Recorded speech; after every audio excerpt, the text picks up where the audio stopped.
Price lord, hallelujah. ದೇವರ ನಾಮಕ್ಕೆ ಸ್ತೋತ್ರವಾಗಲಿ. ಪ್ರಾರ್ಥನೆ ಮಾಡಿಕೊಳ್ಳೋಣ. ಸರ್ವ ಸೃಷ್ಟಿಕರ್ತನ ತಂದೆಯ ದೇವರೇ, ಮಗನ ದೇವರೇ, ಪರಿಶುದ್ಧಾತ್ಮನೇ, ನಿಮ್ಮ ನಾಮಕ್ಕೆ ಸ್ತೋತ್ರ ಸ್ವಾಮಿ. ಈ ದಿವಸವು ಈ ಸಮಯ ಕೂಡ ನಿಮ್ಮಿಂದ ನೇಮಕವಾದಂಥ ದಿವಸ ಸಮಯವಾಗಿ, ಅದಕ್ಕಾಗಿ ನಿಮಗೆ ಸ್ತೋತ್ರ. ಈ ದಿವಸದ ಸಂದೇಶದ ಭಾಗವನ್ನು ಕೂಡ ಹೇರಳವಾಗಿ ಆಶೀರ್ವದಿಸಿರಿ. ಇದನ್ನು ಕೇಳುತ್ತಿರುವ ನನ್ನ ಸಹೋದರ ಸಹೋದರರನ್ನು ಕೇಳಿ ಅರ್ಥ ಮಾಡಿಕೊಂಡು ವಿಧೇಯರಾಗಿ ಜೀವಿಸಿ ಅವರ ಮಕ್ಕಳನ್ನು ಅದೇ ಮಾರ್ಗದಲ್ಲಿ ನಡೆಸಿ ಅವರೆಲ್ಲರೂ ನಿಮ್ಮಿಂದ ಆಶೀರ್ವಾದವನ್ನು ಹೊಂದಿ ನಿಮ್ಮ ಚಿತ್ತಾನುಸಾರ ಇತರರಿಗೆ ಸಾಕ್ಷಿಗಳಾಗುವಂತೆ ಮಾರ್ಪಡಿಸಿರಿ. ನಿಮ್ಮ ಪ್ರೀತಿ ಸಾಹಿಲದ ಯಾರು ಏನು ಮಾಡಲು ಸಾಧ್ಯವಿಲ್ಲ. ನಿಮ್ಮೆಲ್ಲ ಉಪಕಾರಗಳಿಗಾಗಿ ಕೃತಜ್ಞತಾ ವಂದನೆಗಳು. ಯೇಸುವಿನ ನಾಮದಲ್ಲಿ ಪ್ರಾರ್ಥಿಸಿದ್ದೇನೆ, ನಮ್ಮ ತಂದೆ, ಆಮೇನ್. ಇದನ್ನು ಕೇಳುತ್ತಿರುವ ನನ್ನ ಸಹೋದರ ಸಹೋದರಿ, ನಿಮಗೂ ಕೂಡ ನನ್ನ ಹೃದಯಪೂರ್ವಕವಾದಂಥ ನಮಸ್ಕಾರಗಳು. ಈ ದಿವಸದ ಸಂದೇಶದ ಭಾಗವು ಕೂಡ ಆದಿಕಾಂಡ 31ನೇ ಅಧ್ಯಾಯದಿಂದ, ಆದಿಕಾಂಡ 31ನೇ ಅಧ್ಯಾಯ 1ನೇ ವಚನದಿಂದ. ದೇವರ ನಾಮಕ್ಕೆ ಸ್ತೋತ್ರವಾಗಲಿ. ಹಾಲೆಲೂಯ. ಹಾಗೆ ವಚನದ ಕಡೆಗೆ ಹೋಗೋಣ. ದೇವರ ನಾಮಕ್ಕೆ ಸ್ತೋತ್ರವಾಗಲಿ. ಆದಿಕಾಂಡ 31ನೇ ಅಧ್ಯಾಯ 1ರಿಂದ 3ರವರೆಗೆ. ನಮ್ಮ ತಂದೆಯ ಆಸ್ತಿಯೆಲ್ಲ ಯಾಕೋಬನ ಪಾಲಾಯಿತು, ನಮ್ಮ ತಂದೆಯ ಆಸ್ತಿಯಿಂದಲೇ ಅವನಿಗೆ ಇಷ್ಟು ಐಶ್ವರ್ಯ ಉಂಟಾಯಿತು ಎಂಬುದಾಗಿ ಲಾಬಾನನ ಮಕ್ಕಳು ಹೇಳಿಕೊಳ್ಳುವ ಮಾತುಗಳು ಯಾಕೋಬನ ಕಿವಿಗೆ ಬಿದ್ದವು. ಇದಲ್ಲದೆ ಅವನು ಲಾಬಾನನ ಮುಖಭಾವವನ್ನು ನೋಡಿದಾಗ ಅದು ಮೊದಲಿನಂತೆ ತೋರಲಿಲ್ಲ. ಮತ್ತು ಯೆಹೋವನು ಅವನಿಗೆ, ನಿನ್ನ ತಂದೆ ತಾತಂದಿರ ದೇಶಕ್ಕೂ ನಿನ್ನ ಬಂಧುಗಳ ಬಳಿಗೂ ತಿರುಗಿ ಹೋಗು, ನಾನು ನಿನ್ನೊಂದಿಗೆ ಇರುವೆನು ಎಂದು ಹೇಳಿದನು. ದೇವರ ನಾಮಕ್ಕೆ ಸ್ತೋತ್ರವಾಗಲಿ. ನೋಡಿ, ಹಿಂದೆ ನಾವು ತಿಳಿದುಕೊಂಡಿದ್ದೇವೆ, ಒಟ್ಟು 20 ವರ್ಷ 2 ಹೆಣ್ಣು ಮಕ್ಕಳಿಗಾಗಿ 7 14, ಅದು ಮದುವೆ ಆದ ಮೇಲೆ ಮತ್ತೆ 6 ವರ್ಷ 20 ವರ್ಷ ದುಡಿದಾಗ ಲಾಬಾನನು ಬಹಳ ಐಶ್ವರ್ಯವಂತನಾದನು. ಆವಾಗ ಏನಾಯಿತು, ಅವರು ಯಾರಿಂದಲೂ ಯಾವುದೇ ವಿರೋಧವಾಗಲಿಲ್ಲ. ಕಡೆಗೆ ಏನಾಯಿತು, ಯಾಕೋಬನಿಗೆ ಯಾಕೋಬನ ತಂದೆ ಪಾಲು ಕೊಟ್ಟ ಮೇಲೆ, ಆಮೇಲೆ ಯಾಕೋಬನ ಮೇಲೆ ಲಾಬಾನನ ಮಕ್ಕಳಿಗೆ ವಿರೋಧವಾಯಿತು. ನಮ್ಮ ತಂದೆ ಆಸ್ತಿ ಎಲ್ಲ ಇವಂದೇ ಆಯ್ತಲ್ಲಪ್ಪ ಅಂತೇಳಿ ಅವರಿಗೆ ಹೊಟ್ಟೆ ಕಿಚ್ಚಿ ಬಂತು. ಯಾಕೆ, ದುಡಿದ ಆಸ್ತಿ ಇವನಿಗೂ ಕೊಟ್ಟುಬಿಟ್ರಲ್ಲ, ನಮ್ಮ ತಂದೆಯ ಆಸ್ತಿ ಅಂತ. ಆದರೆ ಇವರು ದುಡಿದ ಮೇಲೆ ನಮಗೆ ಒಳ್ಳೇದಾಯಿತು, ನಮಗೆ ಆಸ್ತಿಯನ್ನು ಕೊಟ್ಟರು ಅಂತ ಹೇಳುವಂಥ, ನಮಗೆ ಬಹಳ ಒಳ್ಳೇದಾಯಿತು ಇವನಿಂದಾಗಿ ಅಂತ ಹೇಳುವಂಥದ್ದು ಅವರಿಗೆ ಯೋಚನೆ ಬರಲಿಲ್ಲ. ಹಾಗೆ ಇದು ಕೂಡ ಇವತ್ತು ನಮ್ಮ ಜೀವಿತಕ್ಕೂ ಕೂಡ ಏನಾಗಿದೆ ಅಂದರೆ, ನಾವು ಒಂದು ಕಡೆ ಹೋಗಿ ಅಥವಾ ದುಡಿಯೋರು ಇತರರಿಗೆ ಹೋಗಿ ದುಡಿದ ಮೇಲೆ ಅವರಿಗೆ ಎಷ್ಟೇ ಸಂಪಾದನೆ ಮಾಡಿಕೊಟ್ರು, ಅವ್ರಿಗೆ ಎಷ್ಟೇ ಐಶ್ವರ್ಯ ಮಾಡಿಕೊಟ್ರು, ಎಷ್ಟೇ ಒಳ್ಳೇದಾದರೂ ಕೂಡ ಏನು ಮಾಡ್ತಾರೆ, ಅವರು ಸುಮ್ಮನೆ ಇರ್ತಾರೆ. ಯಾವಾಗ ಇವನನ್ನು ಕಳುಹಿಸುವಾಗ ಅಕಸ್ಮಾತ್ ಇವನು ಪಾಲು ಕೇಳಿದಾಗ ಇವರಿಗೆ ಈ ದುಡಿದವರಿಗೆ ಕೊಡುವುದಂದರೆ ಬಹಳ ಕಷ್ಟವಾಗ್ತದೆ. ಆಗ ಅಂಥವರ ಮಕ್ಕಳಿಗೆ ಕೊಡಲಿ ಬೇಸರವಾಗ್ತದೆ. ನೋಡಿ, ದುಡಿದಾಗ ಸಂಪಾದನೆ ಮಾಡಿ ಕೊಡುವಾಗ ಏನಿಲ್ಲ, ಬಹಳ ಸಂತೋಷ. ಇವನು ಕೇಳಿದಾಗ ಇವನಿಗೆ ಕೊಡಬೇಕಲ್ಲ ಅಂತ ಹೇಳಿ ಅಕಸ್ಮಾತ್ ಕೊಡೋದಾದರೂ ಕೂಡ ಏನಾಗ್ತದೆ, ಅವರಿಗೆ ಬೇಸರವಾಗ್ತದೆ. ಆ ರೀತಿ ಸ್ವಂತ ಯಾಕೋಬನಿಗೆ ಕೂಡ ಇದು ಬಂತು. ಅದರಲ್ಲಿ ನೋಡಿ, ಮುಂದೆ ಇದು ಯಾಕೋಬನ ಕಿವಿಗೆ ಬಿದ್ದವು. ಆಗ ಏನಾಯಿತು, ಲಾಬಾನನಿಗೆ ಮೊದಲು ಯಾಕೋಬನ ಮೇಲೆ ಇದ್ದ ಪ್ರೀತಿ ಕೂಡ ಅಲ್ಲಿ ಇರಲಿಲ್ಲ. ಅವನ ಮುಖಚಾರ ಕೂಡ ಬದಲಾಯಿತು. ಅಯ್ಯೋ, ಇಷ್ಟೊಂದು ಆಸ್ತಿ ನಾನು ಇವನಿಗೆ ಕೊಡಬೇಕಲ್ಲಪ್ಪ, ಆದರೆ ಇವನು ದುಡಿದ ಸಂಪಾದನೆ ಮಾಡಿ ಕೊಟ್ಟ, ದೇವರು ಇವನ ಮುಖಾಂತರ ಆಶೀರ್ವಾದ ಮಾಡಿದ್ದಾರೆ ಅಂತೇಳಿ ಆ ಯೋಚನೆ ಬರಲಿಲ್ಲ. ಇದು ಕೂಡ ಇವತ್ತು ಸ್ವಂತ ಬಂಧು ಬಳಗದಲ್ಲೇ ಇವತ್ತು ಎಲ್ಲರಲ್ಲಿ ಕೂಡ ನಡೆಯುವಂಥ ಒಂದು ವಿಷಯ. ಅವರಿಗೆ ಲಾಭ ಮಾಡಿ ಕೊಡುವಾಗ ಮಾತ್ರ ಅವರಿಂದ ಏನಾದರೂ ಸಿಗ್ತದೆ ಕೊಡಬೇಕು ಅಂತ ಆದಾಗ ಅವರಿಗೆ ಬೇಸರವಾಗ್ತದೆ. ಇದು ಆಗಬಾರದು. ಹಾಗೆ 3ನೇ ವಚನದಲ್ಲಿ ನಾವು ನೋಡುವಾಗ ಇದು ದೇವರಿಗೂ ಕೂಡ ಗೊತ್ತಾಯಿತು. ಆಗ ನೋಡಿ, ದೇವರು ಏನು ಹೇಳ್ತಾರೆ, ನಿನ್ನ ತಂದೆ ತಾತಂದರಿಂದ ಇಲ್ಲಿಗೆ ನಾನು ಬರಮಾಡಿದ್ದೇನೆ, ನಿನ್ನ ಬಂಧುಗಳ ಬಳಿಗೂ ತಿರುಗಿ ಹೋಗು, ನಾನು ನಿನ್ನೊಂದಿಗೆ ಇರುವೆನು. ನೋಡಿ, ದೇವರಿಗೆ ಆ ಬೇಸರವಾಯಿತು. ಯಾಕೋಬನಲ್ಲಿ ಕಳಿಸಿದ್ದು ಅವರೇ, ದುಡಿಸಲು ಸಹಾಯ ಮಾಡಿದ್ದು ಅವರೇ, ಯಾಕೋಬನ ಮುಖಾಂತರ ಲಾಬಾನನಿಗೆ ಇಷ್ಟೊಂದು ಆಸ್ತಿ ಪಾಸ್ತಿ ಮಾಡಿ ಕೊಟ್ಟಿದ್ದ ಹೌದು. ಹಾಗೆ ಅವರನ್ನು ಸಂತೋಷದಿಂದ ಕಳಿಸ್ಲಿಕ್ಕೆ ಇವರಿಗೆ ಮನಸ್ಸು ಬರಲಿಲ್ಲ. ಇದು ದೇವರು ನೋಡ್ತಾ ಇದ್ರು ಪ್ರತಿಯೊಂದನ್ನ. ದೇವರು ಹೇಳ್ತಾರೆ, ನಾನು ವಾಪಸ್ಸು ನಿನ್ನ ಕಳಿಸ್ತೇನೆ, ನೀನು ಅಲ್ಲಿಗೆ ಹೋಗು ಅಂತ.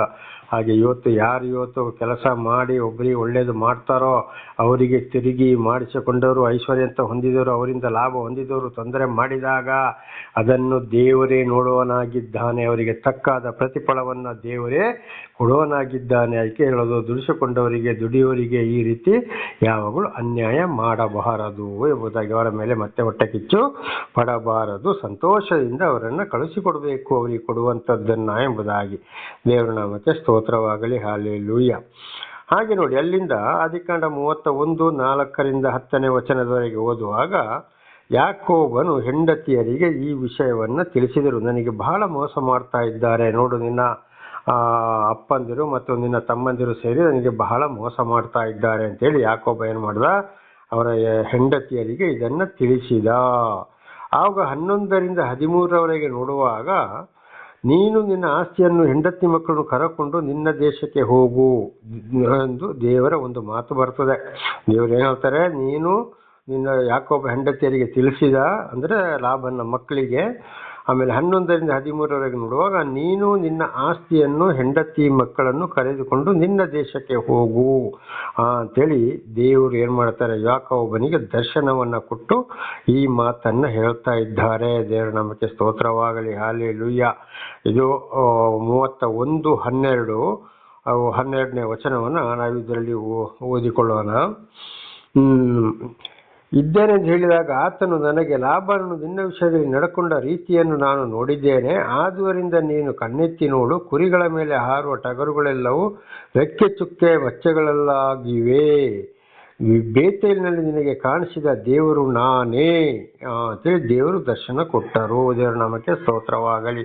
ಹಾಲೆಲೂಯ. ನೋಡಿ, ಎಲ್ಲವೂ ನಾನೇ ನಿನ್ನೆ ಬರಮಾಡಿದ್ದು, ನಿನ್ನ ವಿಷಯದಲ್ಲಿ ಲಾಭಾನ ನಡ್ಕೊಂಡ ರೀತಿಯನ್ನು ನಾನು ನೋಡಿದ್ದೇನೆ. ಆದ್ದರಿಂದ ಏನು ಮಾಡೋದು, ನೀನು ನಿನ್ನ ಹೆಂಡತಿ ಮಕ್ಕಳು ನಿನ್ನ ಆಸ್ತಿಯನ್ನು ತೆಗೆದುಕೊಂಡು ನೀನು ಹೊರಟು ಹೋಗು. ಈ ಬೇತೇಲಿನ ಇದಕ್ಕೆ ಮೊದಲು ನಾನು ನಿನಗೆ ದರ್ಶನ ಅಂದರೆ ಆದಿಕಾಂಡ 28:10-15 ನೋಡುವಾಗ ಮೊದಲೇ ಯಾಕೋಬನಿಗೆ ದೇವರು ದರ್ಶನ ಕೊಟ್ಟ. ದೇವರು ನಾನೇ ಅಪ್ಪ ಅಂತೇಳಿ ಯಾಕೋಬನಿಗೆ ಕನಸಿನಲ್ಲಿ ದೇವರು ದರ್ಶನವನ್ನು ಕೊಟ್ಟರು. ದೇವರ ನಾಮಕ್ಕೆ ಸ್ತೋತ್ರವಾಗಲಿ. ಹಾಗೆ ಈಗ 31:12 ಕೂಡ ನೋಡುವಾಗ 2ನೇ ಸಲ ದೇವರು ಯಾಕೋಬನೊಂದಿಗೆ ಮಾತಾಡಿದರು. ಹಾಗೆ ಇದರ ಅರ್ಥ, ದೇವರಿಂದ ಆಶೀರ್ವಾದ ಹೊಂದಿ ದೇವರು ಆಯ್ಕೆಗೊಂಡವರು ಎಲ್ಲೆಲ್ಲಿ ಕಳಿಸ್ತಾರೋ ಅಲ್ಲಿ ಒಳ್ಳೆಯದನ್ನೇ ಮಾಡ್ತಾರೆ. ಆಗ ಅಲ್ಲಿ ಅವರಿಗೆ ಯಾರಿಗೆ ಲಾಭ ಆಯಿತು, ಯಾರು ಉಪಕಾರ ಮಾಡಿಕೊಂಡ್ರು ಅವರು ತಿರುಗಿ ಅವರಿಗೆ ಏನಾದರೂ ಬೇಸರ ಪಡೆಯುವುದಾದರೆ ಮನೆಯವರು ತೀರಾ ದೇವರು ಅವರೊಂದಿಗೆ ಮಾತನಾಡುವವರಾಗಿದ್ದಾರೆ. ದೇವರು ಅಂಥವರ ಕೈಯಿಂದ ಬಿಡುಗಡೆ ಮಾಡೋರಾಗಿದ್ದಾರೆ. ಪ್ರತಿಯೊಂದನ್ನು ದೇವರು ನೋಡೋರಾಗಿದ್ದಾರೆ ಅಂತ ಇದರ ಅರ್ಥ. ಹಾಗೆ ಇವತ್ತು ಕೆಲಸ ಮಾಡಿ ಯಾರ್ಯಾರು ಒಳ್ಳೇದು ಮಾಡ್ತಾರೋ ಅವರಿಗೆ ಯಾವುದೇ ರೀತಿ ಮೋಸ ಮಾಡಬಾರದು. ಹಾಗೂ ಪ್ರತಿಯೊಂದು ವಿಷಯವನ್ನು ಕೂಡ ದೇವರು ಇದನ್ನು ನೋಡೋರಾಗಿದ್ದಾರೆ. ದೇವರ ನಾಮಕ್ಕೆ ಸ್ತೋತ್ರ.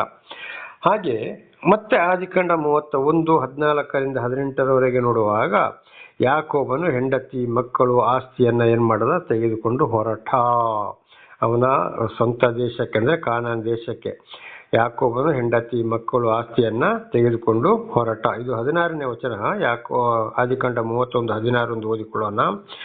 ಆಗಲಿ ದೇವರು ನಮ್ಮ ತಂದೆಯಿಂದ ತೆಗೆದ ಆಸ್ತಿಯೆಲ್ಲ ನಮಗೂ ನಮ್ಮ ಮಕ್ಕಳಿಗೂ ಬಂತಲ್ಲ, ಆದುದರಿಂದ ದೇವರು ನಿನಗೆ ಹೇಳಿದಂತೆ ಮಾಡು ಎಂದು ಉತ್ತರ ಕೊಟ್ಟರು. ನೋಡಿ, ಹಿಂದೆ ಏನು ಮಾಡ್ದ, ನಿನ್ನ ತಂದೆ ತಮ್ಮಂದಿರು ಈ ರೀತಿ ಮಾಡ್ತಾರೆ ಅಂತೇಳಿ ಯಾಕೋಬ ಹೆಂಡತಿಯರಿಗೆ ತಿಳಿಸಿದ. ಆಗ ಹೆಂಡತಿಯರು ಏನು ಹೇಳ್ತಾರೆ, ಆಗಲಿ ನಾವು ದುಡಿದಿದ್ದು ನಮಗೆ ವಾಪಸ್ ಬಂತಲ್ಲ, ಈಗ ದೇವರು ನಿನಗೆ ಏನು ಹೇಳ್ತಾರೆ ಹಾಗೆ ನೀನು ಮಾಡು ಅಂತ ಸ್ವಂತ ಹೆಂಡತಿಯರೇ ಏನು ಮಾಡಿದ್ರು, ಗಂಡನ ಪರವಾಗಿ ನಿಂತರು. ತಂದೆಯನ್ನು ವಹಿಸಿಕೊಳ್ಳಲಿಲ್ಲ. ನಮ್ಮ ದುಡ್ದಿದ್ದು ವಾಪಸ್ ಬಂತಲ್ಲ, ದೇವರು ನಿನಗೆ ಏನು ಹೇಳ್ತಾರೆ ಹಾಗೆ ನೀನು ಮಾಡು. ಇದು ಆದಿಕಾಂಡ 31:14-18 ಓದುವಾಗ ಅಲ್ಲಿ 16ನೇ ವಚನ. ಹಾಗೆ ನೋಡಿ, ಇವತ್ತು ಅವ್ರು ಏನು ಮಾಡಿದರು, ನಮ್ಮ ತಂದೆಗೆ ಹೀಗೆ ಮಾಡಿದ್ನಲ್ಲಪ್ಪ ಅಂತೇಳಿ ತಂದೆಯ ಪರವಾಗಿ ಅವರು ಮಾತಾಡಲಿಲ್ಲ, ಪರವಾಗಿ ಗಂಡನ ಪರವಾಗಿ ನಿಂತರು. ಹಾಗೆ ಇವತ್ತು ಒಳ್ಳೆ ಹೆಂಡತಿಯರಾದ್ರೆ ಏನು ಮಾಡ್ತಾರೆ, ತಂದೆಂದಿರು ತಮ್ಮಂದಿರು ಅಣ್ಣಂದಿರು ದುಡಿಯುವಾಗ ಅಂಥವ್ರ ಗಂಡಂದಿರಿಗೂ ಏನಾದರೂ ಮೋಸ ಮಾಡಿದರೆ ಅಂಥವ್ರು ಗಂಡನ ಪರವಾಗಿ ಮಾತನಾಡ್ತಾರೆ ಹೊರತು ತಂದೆಯ ಪರವಾಗಿ ಮಾತಾಡುವುದಿಲ್ಲ. ಹಾಗೆ ಇವತ್ತು ಇದು ದೇವರಿಂದ ಆಶೀರ್ವದಿಸಲ್ಪಟ್ಟ ಸ್ತ್ರೀಯರ ಒಂದು ಗುಣಲಕ್ಷಣಗಳಾಗಿವೆ. ದೇವರ ನಾಮಕ್ಕೆ ಸ್ತೋತ್ರವಾಗಲಿ. ಹಾಗೆ 19ನೇ ಒಂದು ವಚನವನ್ನು ನೋಡಿಕೊಳ್ಳೋಣ. ಆದಿಕಾಂಡ 31 19. ಲಾಬಾನನು ತನ್ನ ಕುರಿಗಳ ಉಣ್ಣೆಯನ್ನು ಕತ್ತರಿಸುವುದಕ್ಕೋಸ್ಕರ ಹೋಗಿದ್ದನು. ಹೀಗಿರುವಲ್ಲಿ ರಾಹೇಲಳು ತನ್ನ ತಂದೆಯ ಮನೆಯಲ್ಲಿದ್ದ ವಿಗ್ರಹಗಳನ್ನು ಕದ್ದುಕೊಂಡಳು. ದೇವರ ನಾಮಕ್ಕೆ ಸ್ತೋತ್ರ. ಈ ಯಾಕೋಬನು ಅಲ್ಲಿಂದ ತಂದೆಯ ಲಾಬಾನನ ಮನೆಯಿಂದ ಆಸ್ತಿ ಪಾಸ್ತಿ ಹೆಂಡತಿ ಮಕ್ಕಳನ್ನೆಲ್ಲ ಕರ್ಕೊಂಡು ಹೊರಡ್ತಾನೆ ದೇವರ ಮಾತಿನಂತೆ. ಆಗ ಅವನು ಇರಲಿಲ್ಲ. ಕುರಿಗಳ ಉಣ್ಣೆಯನ್ನು ಕತ್ತರಿಸಲಿಕ್ಕೆ ಹೋಗಿದ್ದನು. ಅಂದರೆ ಬೇರೆ ಕಡೆ ಅಥವಾ ಅವ್ರದ್ದೇ ಹೋಗಿರಬಹುದು. ಆ ಸಮಯದಲ್ಲಿ ಹೊರಟು ಬಂದ ಯಾಕೋಬನು ಅವನ ಹೆಂಡತಿಯರನ್ನ ಮಕ್ಕಳನ್ನ ಅವನಿಗೆ ದೇವರ ಪ್ರಕಾರ ಅವನಿಗೆ ಸಿಕ್ಕಿದ ಆಸ್ತಿಯನ್ನು ಅಂದರೆ ಲಾಭನನ್ನು ಬಿಟ್ಟುಕೊಟ್ಟ ಆಸ್ತಿಯನ್ನು ತೆಗೆದುಕೊಂಡು ಹೊರಟು ಬಂದ. ಬರುವಾಗ ರಾಹೇಲಳು ಏನು ಮಾಡಿದ್ಲು? ಯಾಕೋಬನ ಹೆಂಡತಿ, ಅಲ್ಲಿ ಒಂದು ವಿಗ್ರಹ ಇತ್ತು. ಆ ವಿಗ್ರಹಗಳು, ಯಾಕೆ ಅವರು ವಿಗ್ರಹಾರಾಧಕರಾಗಿದ್ರು, ಯಾರೋ ಯಾಕೋಬನ ಸೋದರ ಮಾವನ ಕಡೆಯವರು, ಲಾಬಾನನ ಕಡೆಯವರು ವಿಗ್ರಹಗಳನ್ನು ಕದ್ದುಕೊಂಡಳು.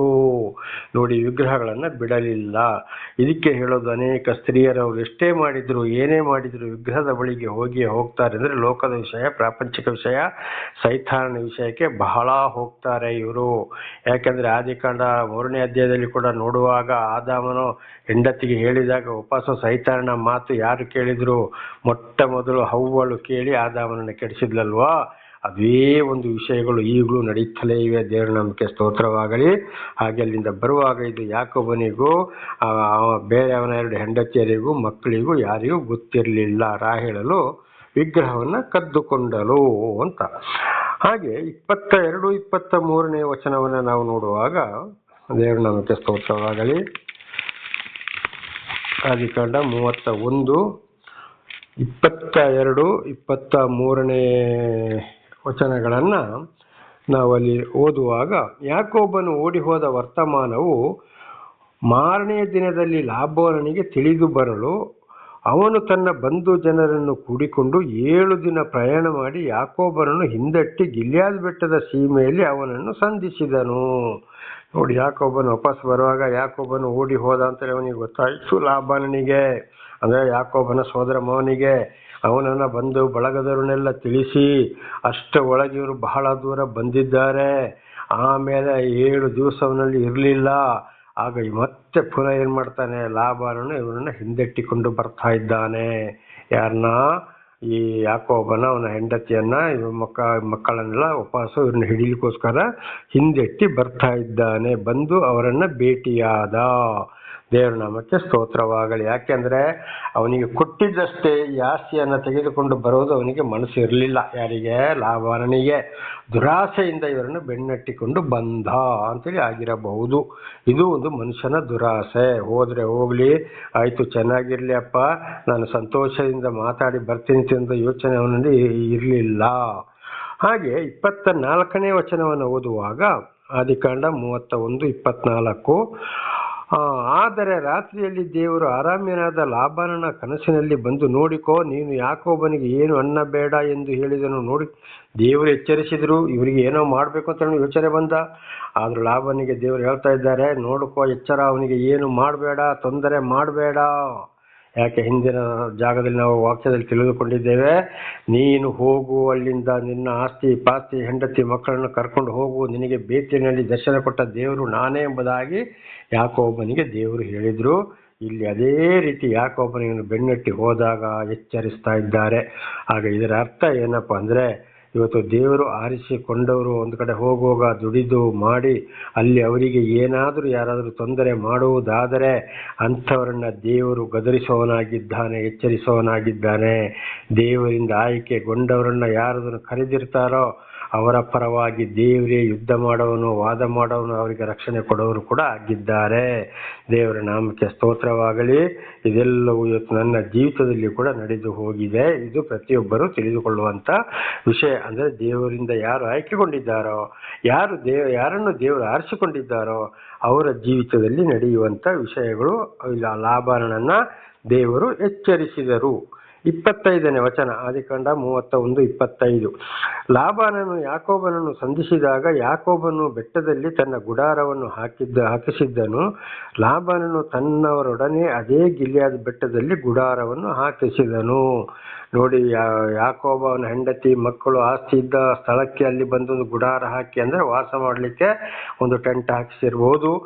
ಅಲ್ಲಿ ಅದೇ ಊರಲ್ಲಿ ಅದೇ ಸ್ಥಳದಲ್ಲಿ ಬಂದು ಸ್ವಲ್ಪ ದೂರದಲ್ಲಿ ಲಾಬಾನ ಕೂಡ ಟೆಂಟ್ ಹಾಕಿಸಿಕೊಂಡು, ಯಾಕೆ ನಮಗೆ ವಾಸಕ್ಕೆ ಜಾಗ ಬೇಕಲ್ಲಪ್ಪ ಅಂತ ಹೇಳುವಂತ ಒಂದು ವಿಚಾರದಲ್ಲಿ ಇಬ್ರು ಲಾಬಾನ ಮತ್ತು ಯಾಕೋಬ ಅಂದ್ರೆ ಸೋದರ ಮಾವನು ಅಳಿಯನು ಯಾಕೋಬನ ಹೆಂಡತಿಯರು ಅಂದ್ರೆ ಲಾಬಾನನ ಮಕ್ಕಳು, ಇವರು ಹತ್ರ ಪತ್ರ ಅಲ್ಲಿ ಒಂದು ಗುಡಾರವನ್ನ ಹಾಕಿಸಿಕೊಂಡು ಅಲ್ಲಿ ವಾಸ ಮಾಡಿದರು. ಇಬ್ರು ಗುಡಾರವನ್ನು ಹಾಕಿಸಿದರು ಅಂತ. ಇದ್ರ ಯಾಕೆ ಅವರಿಗೆ ಇಬ್ಬರಿಗೆ ಅಲ್ಲಿ ವಾಸ ಮಾಡ್ಲಿಕ್ಕೋಸ್ಕರ. ಮುಂದೆ ಸ್ತೋತ್ರವಾಗಲಿ 31ನೇ ಅಧ್ಯಾಯ 26ರಿಂದ 28ರವರೆಗೆ ಓದುವಾಗ ಅಲ್ಲಿ ಲಾಬಾನನು ಕೇಳ್ತಾನೆ ಯಾಕೋಬನನ್ನು, ನನಗೆ ಯಾಕೆಪ್ಪ ನೀನು ಹೀಗೆ ಮಾಡಿದ್ದೀಯಾ? ನಾನು ಚೆನ್ನಾಗಿ ನಿನ್ನನ್ನು ಕಳಿಸ್ತಾ ಇದ್ದೇನಲ್ಲ ಅಂತೇಳಿ. ಇಲ್ಲಿ ಯಾಕೆ ನೀನು ಹೀಗೆ ಮಾಡಿದ್ಯಾ? ಚೆನ್ನಾಗಿ ನಾನು ನಿನ್ನನ್ನು ಕಳಿಸಿಕೊಡ್ತಾ ಇದ್ದೀನಲ್ಲ ಅಂತೇಳಿ ಯಾರೋ ಲಾಬಾನ ಯಾಕೋಬನನ್ನು ಪ್ರಶ್ನೆ ಮಾಡಿದ್ದಾನೆ. ನಾನು ನಿನ್ನನ್ನು ಚೆನ್ನಾಗಿ ಕಳಿಸಿ ಮಾಡ್ತಿದ್ದೆ, ನೀನು ಯಾಕೆ ಹೀಗೆ ಓಡಿ ಬಂದೆ? ನಾನು ನಿನಗೆ ಚೆನ್ನಾಗಿ ಕಳಿಸಿ ಕೊಡ್ತಾ ಇದ್ನಲ್ಲಪ್ಪ ಅಂತೇಳಿ. ದೇವರ ನಾಮಕ್ಕೆ ಸ್ತೋತ್ರವಾಗಲಿ, ಹಲ್ಲೆಲೂಯಾ. ಆವಾಗ ಅಲ್ಲಿ ನೋಡಿ 31ನೇ ಅಧ್ಯಾಯ 1ರಿಂದ 3ರವರೆಗೆ ಲಾಬಾನನ ಮಕ್ಕಳು ಯಾಕೋಬನಿಗೆ ವಿರುದ್ಧವಾಗಿ ಮಾತಾಡಿದ್ದು ಲಾಬಾನನಿಗೆ ಗೊತ್ತಿಲ್ಲ. ಇದು ಏನ್ ಮಾಡ್ತಾನೆ, ಯಾಕೋಬ ಆಗ ತಿಳಿಸ್ತಾ ಇದ್ದಾನೆ, ನಿನ್ನ ಮಕ್ಕಳು ಹೀಗೀಗೆ ಮಾತಾಡಿದ್ರಪ್ಪ, ಅದಕ್ಕೋಸ್ಕರ ದೇವರು ನನ್ನ ಹತ್ರ ಹೀಗೆ ಮಾತಾಡಿದ್ರು, ದೇವರೇ ದರ್ಶನ ಕೊಟ್ಟರು, ನಾನು ಹಿಂದೆ ಬಂದೆ ಅಂತೇಳಿ. ಹಾಗೆ ಲಾಬಾನ ಹೇಳ್ತಾನೆ, ನನಗೆ ಮಕ್ಕಳು ಹೀಗೆ ಮಾತಾಡಿದ್ರು, ನನಗೆ ಗೊತ್ತಿಲ್ಲ ಅಂತೇಳಿ. ಆಗ ಅವನಿಗೆ ಲಾಬಾನನಿಗೆ ಅರಿವಾಯಿತು. ಹಾಗೆ ಕೆಲವೊಂದು ವಿಷಯವನ್ನ ಏನ್ ಮಾಡ್ತಾರೆ ಅಂದ್ರೆ, ತಂದೆಂದಿರು ಒಳ್ಳೇದು ಮಾಡಕ್ಕೆ ಹೋದ್ರು ಕೂಡ ಮಕ್ಕಳಿಗೆ ಅದು ಬೇಸರ, ಮಕ್ಕಳು ಒಳ್ಳೇದು ಮಾಡ್ಲಿಕ್ಕೆ ಬಿಡುವುದಿಲ್ಲ. ಇಂಥವ್ರು ಕೂಡ ಇವತ್ತು ಬಹಳ ಜನ ಇದ್ದಾರೆ. ಆದ್ರೆ ಪ್ರತಿಯೊಂದಕ್ಕೂ ನ್ಯಾಯ ತೀರಿಸುವವನು ದೇವರೇ ಆಗಿದ್ದಾನೆ. ದೇವರ ನಾಮಕ್ಕೆ ಸ್ತೋತ್ರವಾಗಲಿ. ಹಾಗೆ 29ನೇ ವಚನವನ್ನು ಓದಿಕೊಳ್ಳೋಣ. ಆದಿಕಾಂಡ 31:29. ನಿಮಗೆ ಕೇಡು ಮಾಡುವುದಕ್ಕೆ ನನಗೆ ಸಾಮರ್ಥ್ಯ ಉಂಟು, ಆದರೆ ಹೋದ ರಾತ್ರಿಯಲ್ಲಿ ನಿಮ್ಮ ತಂದೆಯ ದೇವರು ಯಾಕೋಬನಿಗೆ ಏನು ಅನ್ನಬೇಡ, ನೋಡಿಕೋ ಎಂದು ನನಗೆ ಎಚ್ಚರಿಸಿದನು. ನೋಡಿ, ಲಾಬಾನ ಏನ್ ಹೇಳ್ತಾ ಇದ್ದಾನೆ, ನಿನಗೆ ಕೇಡು ಮಾಡ್ಬೇಕಾದ್ರೆ ನನಗೆ ಬಹಳ ಶಕ್ತಿ ಇದೆ, ಸಾಮರ್ಥ್ಯ ಇದೆ, ನಂತರ ಜನ ಇದೆ, ಆದರೆ ನನ್ನ ದೇವರು ಅವನನ್ನು ಏನು ಮುಟ್ಟಬೇಡ ಅಂತ ಎಚ್ಚರಿಸಿದ ಅಂತೇಳಿ ನನಗೆ ದರ್ಶನ ಕೊಟ್ಟು ಅಂತ ಲಾಬಾನ ಯಾಕೋಬನಿಗೆ ಹೇಳ್ತಾ ಇದ್ದಾನೆ. ನೋಡಿ, ಆಗ ಅವನು ಸಂದೇಶದಲ್ಲಿ ಓಡಿ ಬಂದಿದೆ. ಯಾಕೆ? ಇವ್ರನ್ನ ವಾಪಸ್ ಕರ್ಕೊಂಡು ಹೊಡೆದು ಬಡ್ದು ಇವರ ಆಸ್ತಿ ಪಾಸ್ತಿಯನ್ನೆಲ್ಲ ವಾಪಸ್ಸು ತೆಗೆದುಕೊಂಡು ಹೋಗುವ ಒಂದು ಯೋಜನೆ ಇದ್ದಿರ್ಬೋದು. ಅದಕ್ಕೆ ನೋಡಿ, 7 ದಿವಸ ಲಾಬಾನ ಮತ್ತು ಅವನ ಬಂಧು ಬಳಗದವರು ಹುಡುಕಿಕೊಂಡು ಬರುವಾಗ ದರ್ಶನ ಕೊಟ್ಟರು, ಎಚ್ಚರವನ್ನು ಮುಟ್ಟಬೇಡ ಅಂತೇಳಿ. ಅದನ್ನೇ ಇಲ್ಲಿ ಲಾಬಾನ ಯಾಕೋಬನಿಗೆ ಹೇಳ್ತಾ ಇದ್ದಾನೆ.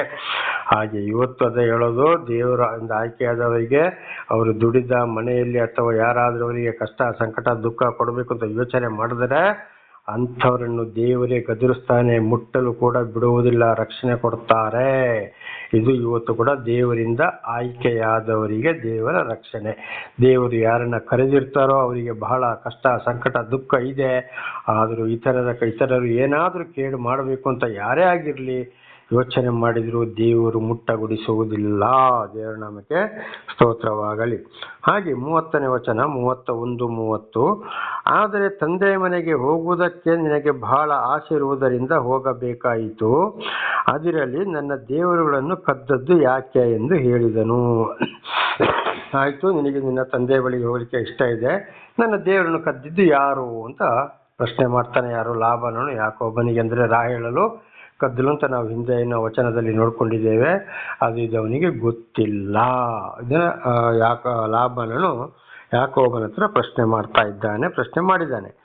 ಈಗ 31ನೇ ಅಧ್ಯಾಯ 31-32ನೇ ವಚನವನ್ನು ನೋಡಿಕೊಳ್ಳೋಣ. ಅದಕ್ಕೆ ಯಾಕೋಬನು, ನೀನು ನಿನ್ನ ಹೆಣ್ಣು ಮಕ್ಕಳನ್ನು ಬಲಾತ್ಕಾರದಿಂದ ತೆಗೆದುಕೊಳ್ಳುವಿ ಎಂದು ಭಯಪಟ್ಟು ಹೀಗೆ ಹೊರಟು ಬಂದೇನು. ಯಾಕೋಬ ಹೇಳ್ತಾ ಇದ್ದಾನೆ, ನೀನು ವಾಪಸ್ಸು ನಿನ್ನ ಹೆಣ್ಣು ಮಕ್ಕಳನ್ನು ಆಸ್ತಿಯನ್ನೆಲ್ಲ ತೆಗೆದುಕೊಡ್ತೀಯ, ನೀನು ನಮ್ಮನ್ನ ಬಿಡೋದಿಲ್ಲ, ಅವ್ರನ್ನ ಕಳಿಸ್ಕೊಡೋದಿಲ್ಲ ಅಂತೇಳಿ ನಾನು ಹೊರಟು ಬಂದೆ. 32. ನಿನ್ನ ದೇವರುಗಳು ಯಾರ ಬಳಿಯಲ್ಲಿ ಸಿಕ್ಕುತ್ತವೆಯೋ ಅವನು ಸಾಯಲಿ, ನಮ್ಮ ಬಂಧುಗಳ ಎದುರಾಗಿ ನನ್ನ ಸೊತ್ತನ್ನು ಪರೀಕ್ಷಿಸಬಹುದು, ಅದರಲ್ಲಿ ನಿನ್ನ ದೇವರೇನಾದರೂ ಸಿಕ್ಕಿದರೆ ಅದನ್ನು ತೆಗೆದುಕೋ ಎಂದು ಹೇಳಿದನು. ರಾಹೇಲಳು ಆ ದೇವರುಗಳನ್ನು ಕದ್ದದ್ದು ಯಾಕೋಬನಿಗೆ ತಿಳಿದಿರಲಿಲ್ಲ. ನೋಡಿ ಮತ್ತೆ ಯಾಕೋಬ ಹೇಳ್ತಾನೆ, ಸರಿಯಪ್ಪ, ನೀನು ನನಗೆ ತೊಂದರೆ ಮಾಡ್ತೀಯ ಅಂತ ನೀಗೆ ಗೊತ್ತಿದೆ, ನಿನ್ನ ದೇವರುಗಳು ಯಾರ ಬಳಿ ಸಿಗ್ತದೋ ಅವರು ಸಾಯಿಲಿ, ಎಲ್ಲವನ್ನ ಚೆಕ್ ಮಾಡು, ಎಲ್ಲ ಸಾಮಾನುಗಳು. ಅಂದರೆ ಇವರು ಸಾಮಾನುಗಳನ್ನ ಮೂಟೆ ಮಾಡಿ ಹೊತ್ಕೊಂಡು ಬರ್ತಾ ಇರ್ಬೋದು, ಬಂದಿದ್ದಾರೆ. ಆಗ ಏನು ಮಾಡು, ಯಾರ ಬಳಿ ಸಿಗ್ತದೆ ಅವರು ತೆಗೆದುಕೋ, ಅವರು ಸಾಯಿಲಿ ಅಂತ ಕೂಡ ಯಾಕೋಬ ಹೇಳ್ತಾ ಇದ್ದಾನೆ. ಆದರೆ ರಾಹೇಲಳು ಕದ್ದಿದ್ದಾಳೆ ಅಂತೇಳಿ ಯಾಕೋಬನಿಗೆ ಗೊತ್ತಿಲ್ಲ. ಇದು ಅನೇಕ ಸ್ತ್ರೀಯರು ಕೂಡ ಇವತ್ತು ಎಷ್ಟೇ ದೇವರ ಹತ್ರ ಪ್ರಾರ್ಥನೆ ಮಾಡಲಿ, ಏನೇ ಇರಲಿ, ಹೆಂಡತಿಯರು ವಿಗ್ರಹಾರಾಧನೆಗೆ ಅಂದರೆ ಸೈತಾನನ ಕಾರ್ಯಕ್ಕೆ ಹೋಗ್ತಾರೆ. ಆ ಕಡೆಗೆ ಅವರ ಮನಸ್ಸು ತಿರುಗುತ್ತದೆ. ಈಗ ನೋಡಿ, ಹಿಂದೆ ನಾವು ನೋಡ್ಕೊಂಡಿದ್ದೇವೆ, ಸೊದೋಮ್ ಗೊಮೋರ ನಾಶವಾಗುವ ಸಂದರ್ಭದಲ್ಲಿ ತಿರುಗಿ ಕೂಡ ನೋಡಬೇಡಿ ಅಂತ ದೇವರು ಹೇಳಿದಾಗ, ಲೋಟನ ಹೆಂಡತಿ ಮಕ್ಕಳು ಬರುವಾಗ ಲೋಟನ ಮಕ್ಕಳು ಮತ್ತು ಲೋಟ ಬಂದರು, ತಿರುಗಿ ನೋಡಲಿಲ್ಲ. ಅವಳು ಲೋಟನ ಹೆಂಡತಿ ಏನು ಮಾಡಿದ್ಲು, ತಿರುಗಿ ನೋಡಿದ್ಲು. ಅಯ್ಯೋ, ನನ್ನ ಆಸ್ತಿ ಪಾಸ್ತಿ ಮನೆ ಹೋಯ್ತಲ್ಲಪ್ಪ, ದೇವರು ನಮ್ಮನ್ನು ರಕ್ಷಿಸ್ತಾ ಇದ್ದಾರೆ, ನಾವು ಹೋಗೋಣ, ದೇವ್ರ ಮಾತು ಕೇಳೋಣ ಅಂತ ಮನಸ್ಸು ಮಾಡಲಿಲ್ಲ. ಬದಲಾಗಿ ಏನು ಮಾಡಿದ್ಲು, ಅವಳಿಗೆ ಅವಳ ಆಸ್ತಿ ಪಾಸ್ತಿ ಮನೆ ಮೇಲೆ ಅವಳಿಗೆ ಆಸೆ ಆಯಿತು. ಹಾಗೆ ಇವತ್ತು ಅನೇಕ ಸ್ತ್ರೀಯರದು ಇದೇ ಆಗಿದೆ. ಅಂದರೆ ಬರೀ ವಿಗ್ರಹ ಮಾತ್ರ ಸೈತಾನ ಅಂತ ಯೋಚನೆ ಮಾಡ್ಕೊಳ್ಳೋದಲ್ಲ, ದೇವರ ಮಾತಿಗೆ ವಿರೋಧವಾಗಿ ಪ್ರತಿ ಒಂದು 10 ಆಜ್ಞೆಗಳಿಗೆ ಮತ್ತು ದೇವರ ಇತರ ಎಲ್ಲ ಮಾತುಗಳಿಗೂ ವಿರೋಧವಾಗಿ ನಡೆದುಕೊಳ್ಳುವುದು. ಉದಾಹರಣೆಗೆ, ನಮಗೆ ಆ ಮನೆ ಈ ಮನೆ ದೇವರಲ್ಲಿರ್ತಾರೆ, ಪ್ರಾರ್ಥನೆ ಮಾಡ್ತಾರೆ, ಬೋಧನೆ ಮಾಡ್ಬೋದು, ಉಪದೇಶ ಮಾಡ್ಬೋದು, ಎಲ್ಲ ಮಾಡ್ಬೋದು. ಆದರೆ ಯಾವಾಗ ಲೋಕದ ಪರಿಸ್ಥಿತಿಗೆ ಅವರ ಮನಸ್ಸು ಇರುತ್ತದೋ, ಇದೆಲ್ಲ ವಿಗ್ರಹಗಳೇ. ಇದೆಲ್ಲ ವಿಗ್ರಹ ಅಂದರೆ ಸೈತಾನ, ಲೋಕದ ವಿಷಯಗಳು, ಸೈತಾನನ ಕಾರ್ಯಗಳು ಅಂತ ಇದರ ಅರ್ಥ. ಹಾಗೆ ರಾಹೇಲಳು ಅಂದರೆ ಯಾಕೋಬನ ಹೆಂಡತಿ ವಿಗ್ರಹ ಕದ್ದಿದ್ದವನಿಗೆ ಗೊತ್ತಿಲ್ಲ. ಹಾಗೆ ಅಲ್ಲಿ ಏನಾಯ್ತು, ಮುಂದೆ ನೋಡೋಣ. 33ನೇ ವಚನಗಳನ್ನ ಓದಿಕೊಳ್ಳೋಣ. ಲಾಬಾನನು ಯಾಕೋಬನ ಗುಡಾರದಲ್ಲಿಯೂ ಲೇಯಳ ಗುಡಾರದಲ್ಲಿಯೂ ಆ ಇಬ್ಬರು ದಾಸಿಯರ ಗುಡಾರದಲ್ಲಿಯೂ ಹುಡುಕಿದನು, ಆದರೂ ಅವನಿಗೇನು ಸಿಕ್ಕಲಿಲ್ಲ. ಲೇಯಳ ಗುಡಾರವನ್ನು ಬಿಟ್ಟು ರಾಹೇಲಳ ಗುಡಾರಕ್ಕೆ ಬಂದನು. ಯಾಕೋಬ ಹೇಳಿದ ಹಾಗೆ ಎಲ್ಲವನ್ನ ಚೆಕ್ ಮಾಡ್ತಾ ಇದ್ದಾನೆ, ಆದರೆ ಲಾಬಾನನಿಗೆ ವಿಗ್ರಹ ಅಲ್ಲಿ ಸಿಕ್ಕಲಿಲ್ಲ. ಹಾಗೆ 34ನೇ ವಚನ. ರಾಹೇಲಳು ಆ ವಿಗ್ರಹಗಳನ್ನು ತೆಗೆದುಕೊಂಡು ಒಂಟೆಯ ಸಬರದೊಳಗಿಟ್ಟು ಅವುಗಳ ಮೇಲೆ ಕೂತಿದ್ದಳು. ಲಾಬಾನನು ಗುಡಾರದಲ್ಲಿದ್ದ ಸಾಮಾನೆಲ್ಲ ಮುಟ್ಟಿ ನೋಡಿದರೂ ಅವುಗಳು ಕಾಣಲಿಲ್ಲ. ರಾಹೇಲಳು ತನ್ನ ತಂದೆಗೆ 35ನೇ ವಚನ. ರಾಹೇಲಳು ತನ್ನ ತಂದೆಗೆ, ಅಪ್ಪ, ನಾನು ನಿನ್ನ ಮುಂದೆ ಎದ್ದು ನಿಂತುಕೊಳ್ಳದೆ ಹೋದರೂ ಕೋಪಿಸಿಕೊಳ್ಳಬೇಡ, ನಾನು ಮುಟ್ಟಾಗಿದ್ದೇನೆ ಎಂದು ಹೇಳಿದ್ದರಿಂದ ಅವನು ಚೆನ್ನಾಗಿ ಹುಡುಕಿದರೂ ಆ ವಿಗ್ರಹವನ್ನು ಕಂಡುಕೊಳ್ಳಲಿಲ್ಲ. ನೋಡಿ ಏನು ಮಾಡಿದ್ಲು, ವಿಗ್ರಹಗಳನ್ನ ಇಟ್ಟುಕೊಂಡು ಅದರ ಮೇಲೆ ಕೂತಿದ್ಲು. ನಾನು ಮುಟ್ಟಾಗಿದ್ದೇನೆ, ನಾನು ಸೂತಗಾಗಿದ್ದೇನೆ, ಎದ್ದು ನಿಂತ್ಕೊಳ್ಳೋಕೆ ಆಗೋದಿಲ್ಲ ಅಂತೇಳಿ ಸುಳ್ಳು ಹೇಳಿದ್ಲು. ಆದರೆ ದೇವರು ಇಷ್ಟೊಂದು ಸಹಾಯ ಮಾಡಿದ್ದು, ದೇವರು ಹೇಳಿದಾಗೆ ನೀನು ಕೇಳಪ್ಪ ಅಂತ ಹೇಳಿದ್ದು ಯಾಕೋಬನಿಗೆ ಈ ಹೆಂಡತಿಯರು ಹೇಳಿದ್ದು, ಈ ದೇವರು ದರ್ಶನ ಕೊಟ್ಟಿದ್ದು, ಮಾತಾಡಿದ್ದು ಎಲ್ಲವೂ ತಿಳಿದು ಕಡೆಗೆ ಹೊರಟು ಬರುವಾಗ ಏನು ಮಾಡಿದ್ಲು ರಾಹೇಲಳು, ವಿಗ್ರಹನ ಕದ್ದುಕೊಂಡು ಬಂದಳು. ಹಾಗೆ ಎಷ್ಟೇ ಇವತ್ತು ದೇವರು ಮಾಡಿದ್ರು, ಪ್ರಾರ್ಥನೆ ಮಾಡಿದ್ರು, ಒಳ್ಳೇದು ಮಾಡಿದ್ರು ಕೂಡ ಸ್ತ್ರೀಯರ ಮನಸ್ಸು ಮಾತ್ರ ವಿಗ್ರಹದ ಕಡೆಗೆ, ಲೋಕದ ಕಡೆಗೆ, ಸೈತಾನನ ಕಡೆಗೆ ಇದ್ದೇ ಇರ್ತದೆ. ಆದರೆ ಎಲ್ಲವರ ಮನಸ್ಸು ಅಂತ ಹೇಳೋದಿಲ್ಲ. ಹೀಗೆ ರಾಹೇಲಳ ಮನಸ್ಸಾಗೆ, ಈಗ ಉದಾಹರಣೆಗೆ ಅಬ್ರಹಾಮನ ಹೆಂಡತಿ ಸಾರಳು, ಇಸಾಕಳ ಹೆಂಡತಿ ರೆಬೆಕ್ಕಳು, ಜಕರಿಯನ ಹೆಂಡತಿ ಎಲಿಜಬೆತಳು ಹೊಸ ಒಡಂಬಡಿಕೆಯಲ್ಲಿ ನಾವಲ್ಲಿ ನೋಡುವಾಗ ಇವರೆಲ್ಲ ಏನಾಗಿದ್ರು, ದೇವರಿಂದ ಆಶೀರ್ವಾದವನ್ನು ಹೊಂದಿದವರಾಗಿದ್ರು. ಅಲ್ಲಿ ವಿಗ್ರಹದ ಕಡೆಗೆ ಹೋಗಲೇ ಇಲ್ಲ. ಹಾಗೆ ದೇವರಿಂದ ಆಶೀರ್ವಾದ ಹೊಂದಿದ ಸ್ತ್ರೀಯರಾದರೆ ಇವತ್ತು ಅನೇಕರು ಏನು ಮಾಡ್ತಾರೆ, ಲೋಕದ ವಿಷಯಕ್ಕೆ ಹೋಗುವುದೇ ಇಲ್ಲ. ಯಾವುದೇ ವಿಷಯಕ್ಕೂ ಅವರು ಸಂಪೂರ್ಣವಾಗಿ ದೇವರ ಬಳಿಯಲ್ಲೇ ಇರ್ತಾರೆ. ದೇವರ ನಾಮಕ್ಕೆ ಸ್ತೋತ್ರವಾಗಲಿ, ಹಲ್ಲೆಲೂಯಾ. ಹಾಗೆ ಇದನ್ನು ಇವತ್ತು ನೋಡುವಾಗ ನನ್ನ ಒಂದು ಜೀವಿತದಲ್ಲಿ 31 ವರ್ಷ ದೇವರೊಂದಿಗೆ ಜೀವಿಸುವ ಜೀವಿತದಲ್ಲಿ ದೇವರನ್ನು ನಡೆಸ್ತಾ ಬರುವಾಗ ಬೆರಳೆಣಿಕೆಯಷ್ಟು ಮಂದಿ ಮಾತ್ರ, ಆದರೆ 5 ಜನರಿಗಿಂತಲೂ ಕಡಿಮೆ ಸ್ತ್ರೀಯರು ಇವತ್ತು ಈ ಒಂದು ಮಾರ್ಗದಲ್ಲಿ ನಡೀತಾ ಇದ್ದಾರೆ. ಅಂದರೆ ಪರಿಶುದ್ಧ ಕನ್ಯರಾಗಿ ಮತ್ತೆ ಎಲ್ಲ ರಾಹೇಲಳಾಗಿಯೇ ಪ್ರಾಪಂಚಿಕ ವಿಷಯದಲ್ಲಿ ಇದ್ದಾರೆ. ಆದ್ದರಿಂದ ಬಹಳ ಎಚ್ಚರವಾಗಿರಬೇಕು ದೇವರಿಂದ ಆಯ್ಕೆಗೊಂಡಂಥ ಸ್ತ್ರೀಯರು. ದೇವರ ನಾಮಕ್ಕೆ ಸ್ತೋತ್ರವಾಗಲಿ. ಹಾಗೆ ನೋಡಿ, ಆದಿಕಾಂಡ 31, 36ರಿಂದ 42 ಓದುವಾಗ ಯಾಕೋಬನು ಲಾಬಾನನೊಂದಿಗೆ ಕೋಪದಿಂದ ಮಾತಾಡಿದನು. ದೇವರ ನಾಮಕ್ಕೆ ಸ್ತೋತ್ರವಾಗಲಿ. ಲಾಬಾನ ಮತ್ತು ಯಾಕೋಬ ಮಾತಾಡ್ತಾ ಇರ್ತೀವಿ. ಯಾಕೋಬ ಏನು ಮಾಡ್ದ, ಆದಿಕಾಂಡ 31, 36ರಿಂದ 42ರವರೆಗೆ ಓದುವಾಗ ಯಾಕೋಬನು ಲಾಬಾನನೊಂದಿಗೆ ಕೋಪದಿಂದ ಮಾತನಾಡಿದನು. ಏನು, ನಾನಿಷ್ಟು ಆಸ್ತಿ ಪಾಸ್ತಿ ದುಡ್ದೆ ಮಾಡಿದೆ, ನಿನಗೇನು ಕಡಿಮೆ ಆಯ್ತಾ? 6 ಸಲ ನನ್ನ ಸಂಬಳವನ್ನು ಕೂಡ ನೀನು ಬದಲು ಮಾಡಿದ್ದಿ, ನಿನಗೆ ಏನು ನಷ್ಟವಾಗಿದೆ? ನನ್ನಿಂದಾಗಿ ನಿನಗೆ ದೇವರು ಒಳ್ಳೆಯದನ್ನೇ ಮಾಡಿದರೆ ಹೊರತು ಕೆಡುಕನ್ನು ಮಾಡಲಿಲ್ಲ, ಮತ್ತೆ ಯಾಕೆ ನನಗಿಷ್ಟು ತೊಂದರೆ ಕೊಡ್ತಾ ಇದ್ದೀಯಾ ನೀನು ಅಂತೇಳಿ ಆಗ ಯಾಕೋಬನು ಕೋಪದಿಂದ ಲಾಬಾನನೊಂದಿಗೆ ಮಾತನಾಡಿದನು. ಹಾಗೆ ಇದು ಇವತ್ತು ನಮ್ಮ ಜೀವಿತಕ್ಕೆ ನೋಡುವಾಗ ಶಾಂತಿ ಸಮಾಧಾನದಲ್ಲಿರುವಂತೆ ದೇವರು ಹೇಳಿದ್ದಾರೆ. ಒಂದೊಂದು ಸಲ ನಾವು ಕಠಿಣವಾಗಿ ಮಾತಾಡಬೇಕಾದ್ರೆ ಅದು ಕೂಡ ದೇವರಿಂದಲೇ ಬಂದಂಥ ಒಂದು ಸಮಯವಾಗಿದೆ. ಅದು ಕೂಡ ಬೇರೆ ಕಡೆ ವಚನಗಳು ಇವೆ. ಅದನ್ನು ಈಗ ನಾವು 31, 38ನೇ ಒಂದು ವಚನವನ್ನು ನಾವು ಓದಿಕೊಳ್ಳೋಣ. ನಾನು 20 ವರ್ಷ ನಿನ್ನ ಬಳಿಯಲ್ಲಿದ್ದೇನಲ್ಲ, ನಿನ್ನ ಆಡು ಕುರಿಗಳು ಕಂದು ಹಾಕಲಿಲ್ಲ, ನಿನ್ನ ಹಿಂದಿನ ಟಗರುಗಳನ್ನು ನಾನೇನು ತಿಂದು ಬಿಡಲಿಲ್ಲ. ನೋಡಿ, 20 ವರ್ಷ ಇದ್ದಾಗ ನಿನಗೆ ಒಂದು ನಷ್ಟವಾಗಲಿಲ್ಲ, ಏನೂ ಆಗಲಿಲ್ಲ, ಯಾವ ಕಾಡು ಪ್ರಾಣಿಗಳು ನಿನ್ನ ಆಡು ಕುರಿಗಳನ್ನು ತಿನ್ನಲಿಲ್ಲ ಎಂಬುದಾಗಿ ಯಾಕೋಬನು ವಿಷಯಗಳನ್ನ ತಿಳಿಸ್ತಾ ಇದ್ದಾನೆ. ಯಾಕೋಬನು ಲಾಬನನ್ನು ಗದರಿಸ್ತಾ ಇದ್ದಾನೆ. ಇಲ್ಲಿ 41ನೇ ವಚನವನ್ನು ಓದಿಕೊಳ್ಳುವನ. 20 ವರ್ಷ ನಿನ್ನ ಮನೆಯಲ್ಲಿದ್ದೇನು, ನಿಮ್ಮಿಬ್ಬರ ಹೆಣ್ಣು ಮಕ್ಕಳಿಗಾಗಿ 14 ವರ್ಷವು, ನಿನ್ನ ಆಡು ಕುರಿಗಳಿಗಾಗಿ 6 ವರ್ಷವೂ ಸೇವೆ ಮಾಡಿದೆನು. ನೀನು 10 ಸಾರಿ ನನ್ನ ಸಂಬಳವನ್ನು ಬದಲಾಯಿಸಿದ್ದೀ. ನೋಡಿ, ನಿನ್ನ ಎರಡು ಹೆಣ್ಣು ಮಕ್ಕಳಿಗೋಸ್ಕರ 14 ವರ್ಷ ದುಡಿಸಿಕೊಂಡೆ, ಆಮೇಲೆ ಮತ್ತು 6 ವರ್ಷ ದುಡಿಸಿಕೊಂಡೆ, ಅದಲ್ಲದೆ 10 ಸಾರಿ ನನ್ನ ಸಂಬಳವನ್ನು ಕೂಡ ನೀನು ಬದಲಾಯಿಸಿದ್ದೆ. ನಾನು ಏನು ನಿನಗೆ ತಪ್ಪು ಮಾಡಿದ್ದೇನೆ ಅಂತೇಳಿ ತಿರುಗಿ ಲಾಬಾನನಿಗೆ ಕೋಪಗೊಂಡು ಮಾತನಾಡಿದ. 42ನೇ ವಚನ. ಅಂದರೆ ಅಬ್ರಹಾಮನ ದೇವರು, ಇಸಾಕನು ಭಯಭಕ್ತಿಯಿಂದ ಸೇವಿಸುವ ದೇವರು ಆಗಿರುವಾತನು ನನ್ನ ಪಕ್ಷದಲ್ಲಿ ಇರದಿದ್ದರೆ ನಿಶ್ಚಯವಾಗಿ ನೀನು ನನ್ನನ್ನು ಬರಿಗೈಯಾಗಿ ಕಳಿಸುತ್ತಿದ್ದಿ. ದೇವರು ನನ್ನ ಕಷ್ಟವನ್ನು, ನಾನು ಪಟ್ಟ ಪ್ರಯಾಸವನ್ನು ನೋಡಿದ್ದರಿಂದಲೇ ನಿನ್ನೆಯ ರಾತ್ರಿ ನಿನ್ನನ್ನು ಗದರಿಸಿದನು ಅಂದನು. ಯಾರೋ? ಯಾಕೋಬ ಲಾಬನಿಗೆ. ಅಬ್ರಹಾಮನ ದೇವರು, ಇಸಾಕನ ದೇವರು, ನನಗೆ ದರ್ಶನ ಕೊಟ್ಟಂಥ ದೇವರು ನನ್ನ ಜೊತೆಲಿ ಇದ್ದುದರಿಂದ ನಾನು ನಿನ್ನ ಮುಖಾಂತರ ಇಷ್ಟು ಆಸ್ತಿ ಪಾಸ್ತಿ ನನಗೆ ಸಿಕ್ಕಿದ್ದು, ಇಲ್ಲದ್ರೆ ನನ್ನ ನೀನು ಬರೀ ಕೈಯಲ್ಲಿ ನೀನು ಕಳಿಸಿಬಿಡ್ತಾ ಇದ್ದೆ. ದೇವರ ಸಹಾಯ ಇಲ್ಲದೆ ಇದೆಲ್ಲ ನಡೀತಾ ಇರಲಿಲ್ಲ.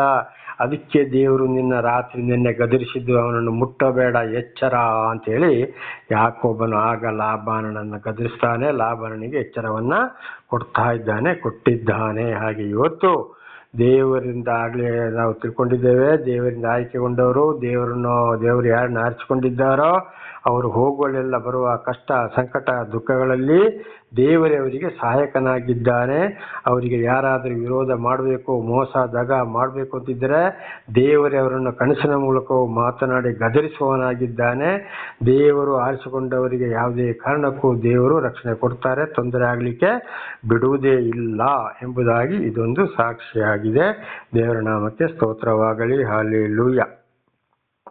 ಹಾಗೆ 31, 43, 44 ನೋಡುವಾಗ, ಅದಕ್ಕೆ ಲಾಬಾನನು ಯಾಕೋಬನಿಗೆ, ಈ ಹೆಂಗಸರು ನಿನ್ನ ಕುಮಾರ್ತೆಗಳಲ್ಲವೇ? ಈ ಮಕ್ಕಳು ನನ್ನ ಮೊಮ್ಮಕ್ಕಳಲ್ಲವೇ? ಈ ಹಿಂಡುಗಳು ನನ್ನವೇ? ನಿನ್ನ ಕಣ್ಣು ಮುಂದೆ ಇರುವುದೆಲ್ಲ ನನ್ನದಲ್ಲವೇ? ಆದರೆ ಈ ನನ್ನ ಕುಮಾರ್ತೆಗಳಿಗೋಸ್ಕರ, ಇವರು ಹೆತ್ತ ಮಕ್ಕಳಿಗೋಸ್ಕರವು ಈಗ ನಾನೇನು ಮಾಡುವೆನು? ನಾವಿಬ್ಬರು ಸೇರಿ ಒಂದು ಒಡಂಬಡಿಕೆಯನ್ನು ಮಾಡಿಕೊಳ್ಳೋಣ ಬಾ, ಅದಕ್ಕೆ ಒಂದು ಸಾಕ್ಷಿರಲಿ ಎಂದು ಹೇಳಿದನು. ಆಗ ನೋಡಿ, ಯಾಕೋಬನ ಮೂಲಕ ದೇವರು ಗದರಿಸಿದಾಗ ಲಾಬನ ತಪ್ಪು ಅರ್ಥ ಆದಾಗ ಇವನು ಏನು ಮಾಡ್ತಾನೆ, ಅಲ್ಲಿ ಶಾಂತಿಗೆ ಬರ್ತಾ ಇದ್ದಾನೆ. ಈ ಹೆಂಡತಿ, ಮಕ್ಕಳು, ಆಸ್ತಿ ಪಾಸ್ತಿ ಎಲ್ಲವೂ ನನ್ನವಲ್ಲವೇ? ನಾವಿಬ್ಬರು ಸೇರಿ ರಾಜಿ ತೀರ್ಮಾನವಾಗೋಣ, ಕೋಪದಿಂದ ನಾವು ಇರುವುದು ಬೇಡ ಅಂತೇಳಿ ಆಗ ಲಾಬಾನನು ಏನು ಮಾಡ್ತಾನೆ, ಯಾಕೋಬನ ಹತ್ರ ಶಾಂತಿಗೆ ಬರ್ತಾ ಇದ್ದಾನೆ. ಹಾಗೆ ದೇವರಿಂದ ಆಯ್ಕೆಗೊಂಡವರಿಗೆ, ದೇವರು ಆರಿಸಿಕೊಂಡವರಿಗೆ ಯಾರ ತೊಂದರೆ ಮಾಡಿದಾಗ ಅಂಥವರನ್ನ ದೇವರೇ ತಗ್ಗಿಸುತ್ತಾನೆ, ಸಮಾಧಾನಗೊಳಿಸ್ತಾನೆ. ಇದು ಕೂಡ ದೇವರಿಂದ ಆದಂಥ ವಿಚಾರವೇ. ದೇವರ ನಾಮಕ್ಕೆ ಸ್ತೋತ್ರವಾಗಲಿ. ಹಾಗೆ ದೇವರು ಏನು ಹೇಳ್ತಾರೆ, ಏರಿದವರನ್ನು ತಗ್ಗಿಸ್ತೇನೆ, ತಗ್ಗಿದವರನ್ನ ಏರಿಸ್ತೇನೆ. ಮತ್ತಾಯ 23ನೇ ಅಧ್ಯಾಯ 12ನೇ ವಚನದಲ್ಲಿ. ದೇವರ ನಾಮಕ್ಕೆ ಸ್ತೋತ್ರವಾಗಲಿ. ಇದಕ್ಕೆ ಹೇಳೋದು, ತಾಳಿದವನು ಬಾಳಿಯನು ಅಂತ. ಯಾವಾಗಲೂ ನಾವು ದೇವರು ನಮ್ಮನ್ನು ನಡೆಸ್ತಾ ಇರುವಾಗ, ನಮ್ಮನ್ನು ಕರೆದಿರುವುದಾದರೆ ನಾವು ದೇವರೊಂದಿಗೆ ಜೀವಿಸುವುದಾದರೆ ದೇವರ ವಾಕ್ಯದಂತೆಯೇ ನಾವು ಹೋಗಬೇಕು. ಆದರೆ ಅನೇಕ ಕಷ್ಟ, ಸಂಕಟ, ದುಃಖಗಳು ಬರುತ್ತವೆ. ದೇವರೇ ಅದನ್ನು ಸಹಿಸುವವನಾಗಿದ್ದಾನೆ. ವೈರಿಗಳೊಂದಿಗೆ ಯುದ್ಧ ಮಾಡುವವನು ದೇವರೇ ಆಗಿದ್ದಾನೆ. ನಮಗೆ ಅಂಥವರಿಗೆ ವಿರುದ್ಧವಾದವರನ್ನು ಸಮಾಧಾನಗೊಳಿಸುವವರು ಯಾರಾಗಿದ್ದಾರೆ? ದೇವರೇ ಆಗಿದ್ದಾರೆ. ದೇವರ ನಾಮಕ್ಕೆ ಸ್ತೋತ್ರವಾಗಲಿ.